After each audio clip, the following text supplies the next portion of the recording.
So that's even really cool that we're at this stage where it's kind of like, okay, we're kind of getting what we need. Now, what do we want? What do we want to be amazing? And what do we, in an ideal world, what does HR look like? And that has been like so much fun and Yeah. cool for us to be able to kind of visualize that. We had like a headline at some point that it was basically like build the company that you've always wanted. This like lets you elevate into the position that you always wanted to be, which is you get to set marketing. You're not like uploading ad sets to Facebook, which is Right. what you get stuck into doing if you're like, look, sorry, I don't have the budget to have. I can't hire an outside. I don't know what to tell you. Right. And then you bring in somebody who's just like hungry and motivated and loyal from Brazil just because they live in another country. And now you're like, oh, wow, I can finally like plan ahead for our talent function. Success, feet up in the air. Why work harder when you can play it smart? That's the lazy leverage way to steal their heart. Welcome back to another episode of Lazy Leverage. I'm joined here by Jess joining us from Chicago. Jess, would you like to just briefly introduce yourself and talk a little bit about where you currently sit? Yeah, for sure. So my name is Jess. I'm the Director of Human Resources for Centennial Investment Partners. So we are our portfolio company. We have 3 companies currently. Loved, which is a in-home euthanasia for pets. We have Dayrise Wellness, which is mental health therapy for all ages. And our largest, the autism therapy group, which is ABA one-on-one therapy for children and young adults with autism. So I have been serving as the Director of Human Resources for a little bit over 5 years now.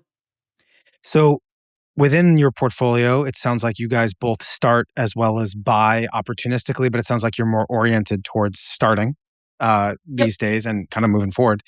And because you run people operations, how is that different than being in your seat at a single company, given that you have kind of views into what are somewhat different companies?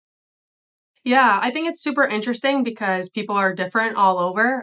So it's really cool for me to be able to work across, companies of different sizes with different groups of people.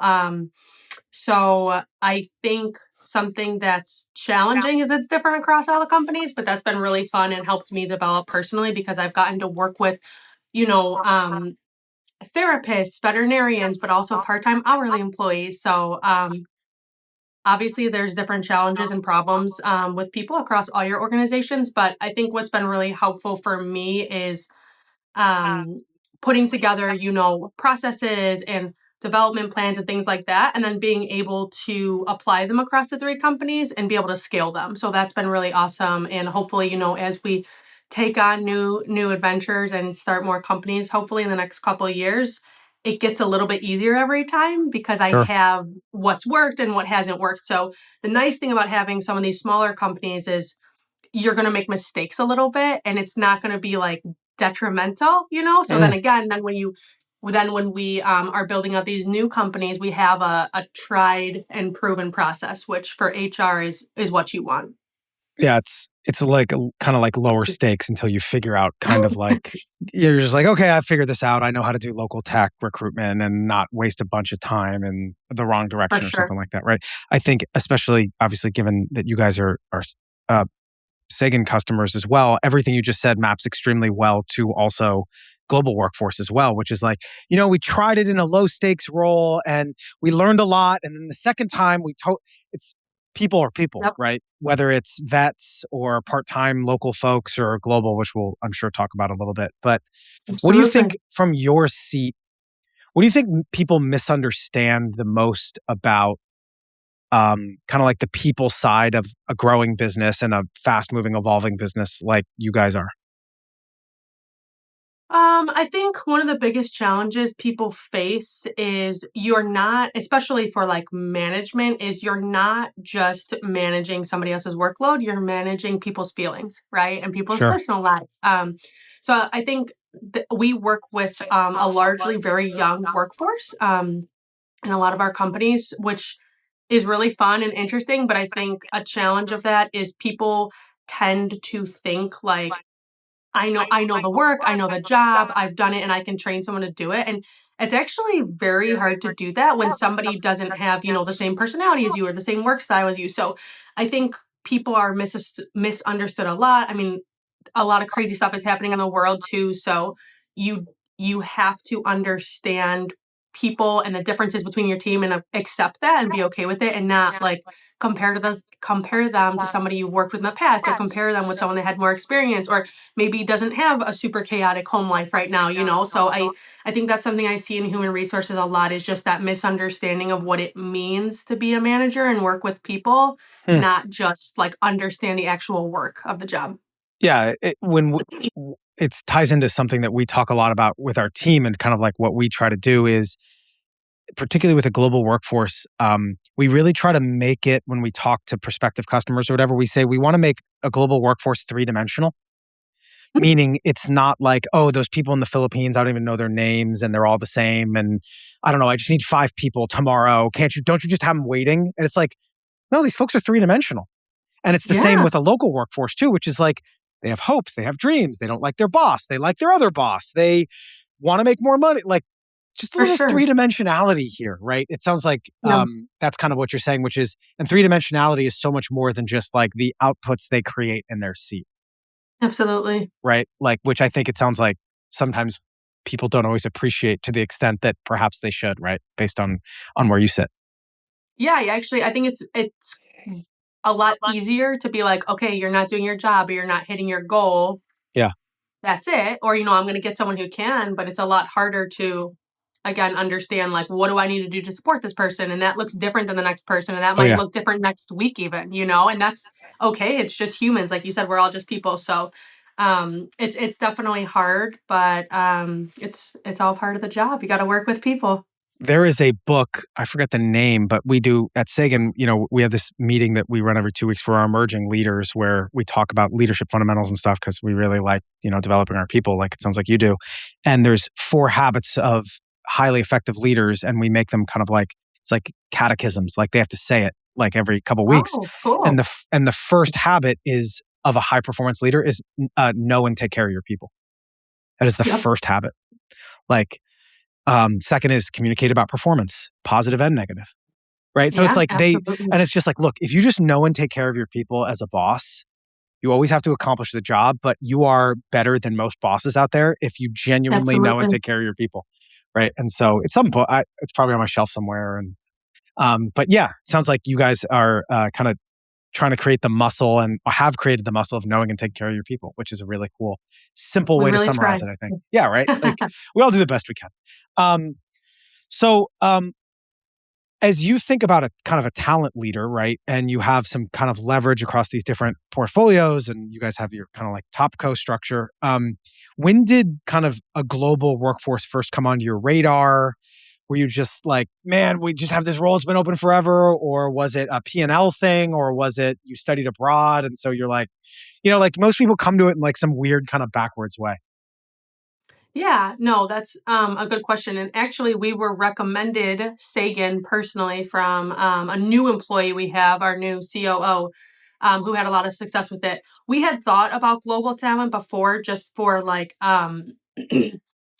I think there's a lot of benefit, even, and this is like going to be the opposite of maybe what people do, of having people work like, so I guess let me back up a little bit.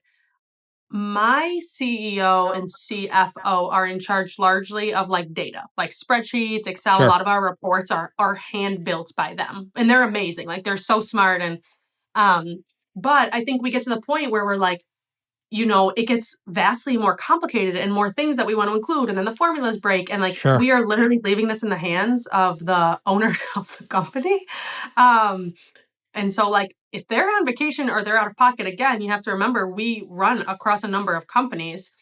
We can't just call on them all the time to fix it. So we had thought about, you know, what would make the most sense and who do we want to hire. We thought about global talent, especially in terms of like, you know, what would be really cool is for us to have somebody that like works off hours or opposite hours of us so they can fix things overnight and then have it Sure. ready for the next day. So like just kind of that efficiency, which again maybe sounds backwards to some people, but we had thought that that would be really helpful because we all work the same hours, right? So when Yeah. something breaks or doesn't work or we need something by the next morning, it's like, well, then somebody's staying up till midnight to do it. Yeah.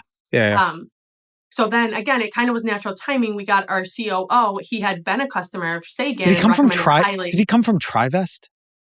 No, no. Okay. All right. I don't know what his background was. Okay. Sorry. Go ahead. Yeah. But Sorry. so we had looked into some other solutions. Cool. I think one is somewhere, or Yep. is Yep. that one? Yep. Yep. They're a competitor of ours. Um, Yep. oh, okay. Well, we chose No, it's you. okay. No, it's okay. So yeah, It's okay. yeah, It's not like, like it's not a dirty word. Yeah. Um, yeah. okay, cool. And so, yeah, it's interesting when you talk about it being atypical. Um, a global workforce is kind of like the internet, meaning there's a million different ways to use it. Like there's no right For way to use sure. it. It's 8 billion people in the world. Of course you can use it for high level roles. Of course you can use it for low level roles. Of course you can use it for like it's like the internet. It's like, how do you use the internet? It's like, I don't know. What do you need me to do? Right? It's because it's such a big category. The one thing that the reason why, but I understand what you're saying. The reason why you're like, it's a little different is what typically happens is, especially if you're just learning, um, uh, it's hard to drive kind of like management and leadership buy-in if somebody's not working synchronously. Hmm. That's when, if it fails in the configuration you have, it's because like, if it's something like generate this report overnight, it's a very clear deliverable, then the overlap isn't as required. But if it's something kind of like softer on the edges, you're like, look, I have to like have you work with me every day, high frequency, and then I'll let you kind of work async, or that's Sure. if it failed, that's where it would fail. But it sounds like that is working, right? There's a lot of things, because we do some overnight stuff too, but we do things like, hey, you're going to work overnight PST hours, which is our core hours, so that at 6 a.m. when my managers come in, the dashboards are up to the minute and the Yep. email's already been triaged. And you're like, this is like having the prep cooks come into the restaurant before the busy hour, Absolutely. right? Yeah, so that was kind of the start of the unlock for us, where we were like, it'd be really cool. Again, we looked into a couple of different options. We saw Sagan, and then we tried it, loved it, and now I think we have like 8 to 10 Sagan It's great. hires in Yeah. like such a short time, because I mean we've just had such a great experience with it. And we love meeting the new people, and Yeah. they're, like you said, they have specific deliverables. We also have people working hybrid schedules, so we're a little bit more comfortable with like remote work and Cool. stuff. Yep. So I mean, it's just been so great, and we've had success across different departments that we are like, So now cool. we're all in. Yeah. And I think you guys are in like 5 or 6 different countries. I think it's not like, Oh, oh, just Argentina. I looked at your list real quick, and you guys are in, I think, at least a couple different countries. for Um, sure. Yep. Typically what happens, what we've seen is, I don't know if you ever studied economics in school, but what we've seen is that demand for global talent is elastic, meaning you come in and you're like, I need 2 HR assistants who know ADP payroll. And you're like, great. And you're like, awesome. Great. And it's like, hey, we had our marketing agency is kind of underperforming. Do you guys have any, like, yeah. And then next thing you know, you're like, oh, wait, like, and then off you go. Right. Like, and then off you go. And, Yep. and the That's kind of, exactly what happened. it blooms from that point.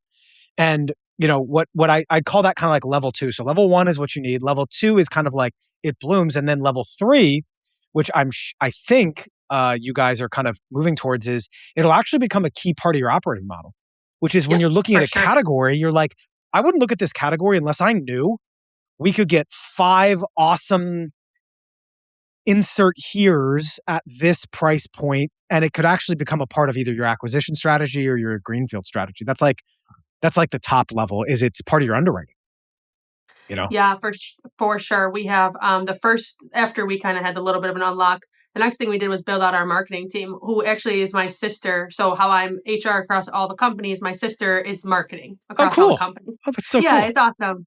But I mean, she has needed help for a long time, but it's just like been really hard for us to find the right people, Yeah. and build the right teams. And as you know, it takes so much time and energy of your investment to train and onboard and bring somebody in. So once we kind of got going on Sagan, we built out the whole So marketing cool. team, and then, which was awesome. And then my boss turned to me and was like, "Okay, let's build out the HR team." Which, and some of it, like, we got a sourcing specialist, because we definitely, like, recruiting has become a real challenge for me across 3 Oh, yeah. companies. It's just it's a lot. It's a full time job. Yeah. But now, kind of like, we're leveling up to what you were saying, where he's like, "Okay, what else is a gap that we're not like feeling maybe every single day, but we'd love to have. And now Yeah. we're like looking for those hires. So that's even Yeah. really cool that we're at this stage where it's kind of like, okay, we're kind of getting what we need. Now, what do we want? What do we want to be amazing? And what do we, in an ideal world, what does HR look like? And that has been like so much fun and Yeah. cool for us to be able to kind of visualize that. We had like a headline at some point that it was basically like build the company that you've always wanted, because it was just like, look, I'm a solo person in the talent group, but I would love to have a newsletter that goes out to our portfolio. It's like, but Yep. yo, I gotta like, I'm so stretched. And so Yep. oftentimes what we say is like, look, this like lets you elevate into the position that you always wanted to be, which is you get to set marketing. You're not like uploading ad sets to Facebook, which is Right. what you get stuck into doing if you're like, look, sorry, I don't have the budget to have, I can't hire an outside, I don't know what to tell you. Right. And then you bring in somebody who's just like hungry and motivated and loyal from Brazil just because they live in another country. And now you're like, oh, wow, I can finally like plan ahead for our talent function. I'm not used Mhm. to that. I'm used to just like running around having to be reactive because I'm so stretched thin. And so it lets you kind of like get off your back Exactly. foot a little bit, which is what it sounds like it's been able to do for you, which is cool. Yeah, for sure. Yeah. I'm glad, I'm glad that, and this isn't probably the right, this isn't like quite confident enough or something, but typically what I tell people is, I don't know if you're a sports fan, you're in Chicago, so I assume you are, but, Of course I am. Yeah. okay, good. Which is what I tell people is, we love our company, we love our offer, but typically if things go really, really well, we get too much credit. And if things go bad, we get too much blame, which is, look, these are still people. Like we Yes. have a good process, but the fact that you're like having a pretty good hit rate, I'm like, good. But if you have like two bad ones in a row, I promise we didn't change any, like Oh, it's of a course. category that is really great and over enough of a sample size. But like sometimes people have like one bad hire and we're like, it happens. Sorry, they're still people. We do everything we can. I But mean, of conversely, course. when you're like, she's changed the company and I was like, I'd love to say that's because of me, because I asked some like key question in the screening process. It's not because of me, it's because she's awesome and she's from Argentina or whatever. Like, Yeah. so No, of course. it's like, we're like what I say is we're like the umpire in sports. Like, if it goes well, we get not enough credit. And if it goes like, we should Yeah. just be kind of like in the background facilitating this category, which is cool.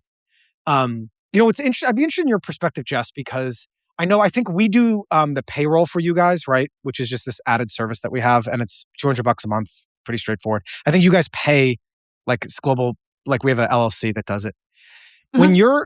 what I've seen is that when we talk to HR leaders, and it sounds like you're a little bit differently oriented. It's probably because of the size of you guys, but I think that they're kind of in some ways like the no police.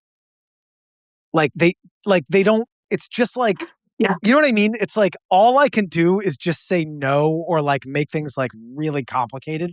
But it sounds like you Yeah. have a little bit of a different approach, which is like it's a little bit more like how is what I'm doing contributing to the larger overall? It's like my job's not just to sit here and like say no to everything that hits my desk. Like how do you orient as an HR leader? The reason why it runs into us is because it's like, no, you can't just put them in ADP.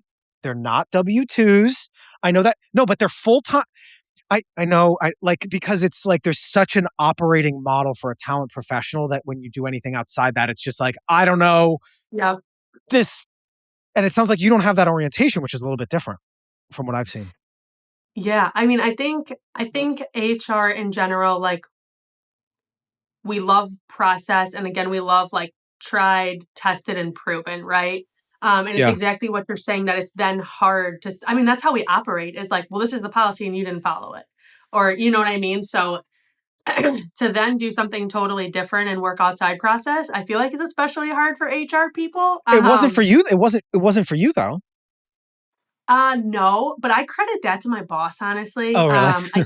Okay. Yeah, I think being a part of Centennial has been so special and so cool that like I never imagined myself being able to like be the first HR person at a company and like see a company grow from the Yeah. ground up, you know. I came from a completely different industry. Actually, and I worked for a very large company. So this was Got it. totally different for me. And I think over, almost 6 years working for my boss, I have really had to roll with the punches.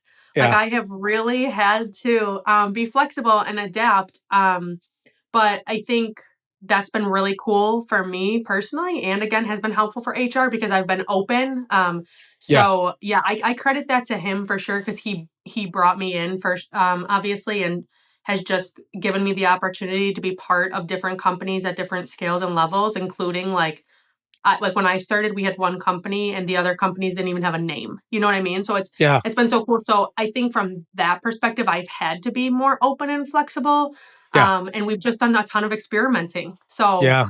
Yeah. It's not like luckily I was good, HR at but Microsoft is like, shut up and do what your role is, right? Whereas in your role, it's like, yeah, hey, we've never done this before, right? Or yeah, for sure. whatever it is. Yeah, Hmm. it's very interesting. And when I look at, because we'll probably end up doing some stuff with you guys too, which is we actually have two parts of Sagan now, which is our global hiring, and we're building AI agents. Oh, We've got a awesome. whole engineering team, and it's super low cost and stuff like that. We actually just built a really good one for Indeed.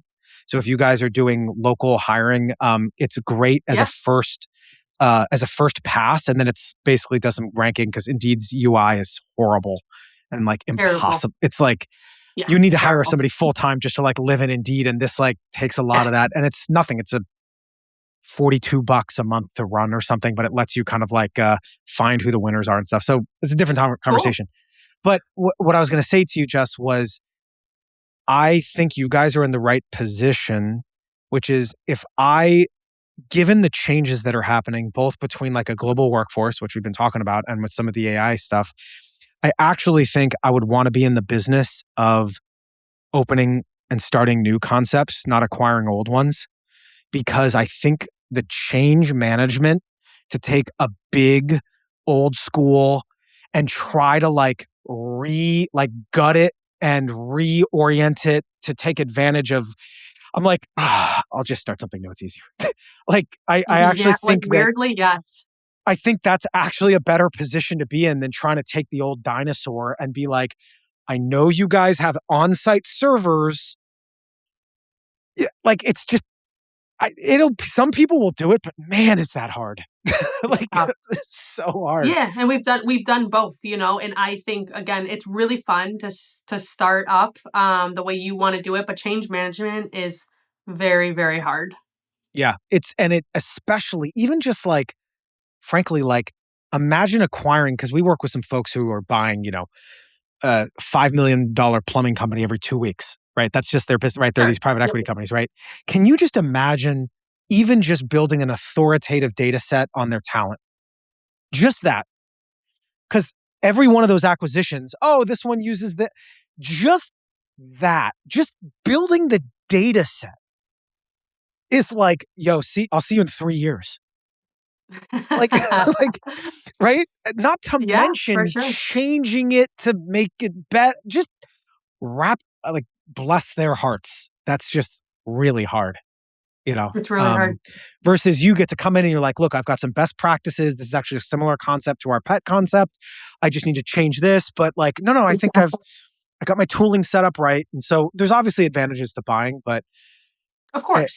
I'm more jealous of your position than I would be of somebody who's running talent at one of these big roll up platforms. That's just like, that is a lift, stressful. And Yeah, no, I totally agree. Like I said, we've done it both ways, and I mean, and depending obviously on scale, but like you come in and it's like we've done it with companies where like they don't even run background checks or they don't yeah, have an HRIS, and you're kind of like, where are your employee records? Like, so like it's a it's spreadsheet. so yes, and it's so hard to like unwind that, and then of course, again, me being in HR knows how important it is to build rapport and relationships. And that's really hard to do when you're coming into a company, like being like, okay, here's all the things we need to change and like all the things you need to start doing yesterday. Yeah. People aren't going to like that, you know? Yeah. So for And sure, I agree, and it's really really fun. It's definitely hard, pros and cons to both. Obviously starting up too is you yeah, know correct. Yeah. has its Yeah. own risks and Of challenges. course. So for sure, it's not a cakewalk, but it's really fun to get to do it your Particular, way. yeah, particularly with HR too. It's like, by the way, if I don't get this fixed, we're opening ourselves up to a massive liability that might put us out of business. It's not like, Yeah. bless your sister, but it's not like, oh, the YouTube video went up a week late. When it's like HR, it's like, oh, by the way, if we don't file this, you guys are personally liable as the owners because, Yeah, and it's like, oh, how much time are you going to have to build rapport? And like, you're like, sorry, bro, I'm trying to keep us out of felony land. It's like, for so sure. I have a lot of respect for talent professionals who are in that kind of organization because it is spinning a lot of plates quickly. So I think you've got a great Thank seat, you. which is you're not like a startup who's broke and you're not like this big ossified dinosaur. You're like in that sweet spot of Friends. like your boss, like the structure. I think it's more fun. Privately, I think that's a more fun mandate in your seat. Yeah, thank you. Um, yeah, cool. So are you guys looking at some new concepts? Are you stabilizing these ones? Like, how are you thinking these days in terms of the next chapters? Like for Sagan or just in No, no, no, general? for the platform for Centennial. Like, are you guys Yeah. starting new stuff? Are you stabilizing what you currently have? Like, what's next? I think in like the near future, definitely stabilizing. Like I said, we just brought on a new COO for ATG, which has been really exciting. But of course, we kind of like want to focus on that, getting him integrated. Sure. Looking for a couple more leadership positions in the other companies as well. So I think we're gonna do that. Make sure we get the right people, even out, and then for sure. I mean, like Game we're on. always open. Yeah, like Yeah. we're always open to new Opportunistic. opportunities. Yeah. Yeah, for sure. Super. But I think again, like we might help with some small projects here and there, but for sure in the near future we'll stabilize, get the right people in, and then we'll go from Nice. there. Look for our new That's so adventures. Yeah. that's so exciting. Okay, so kind of like generally speaking, winding it up. If you were maybe talking to a fellow HR professional about kind of like a global workforce or whatever, I imagine again, like they're mostly in like, this is a little different than what I'm used to. Like what would do you have any best practices or mistakes you made or oh, I wouldn't do that? Or like, is there any advice you'd give to another HR professional who's kind of like walking down this path, maybe for the first time because their boss was like, hey, these guys are recommended, you got to do this.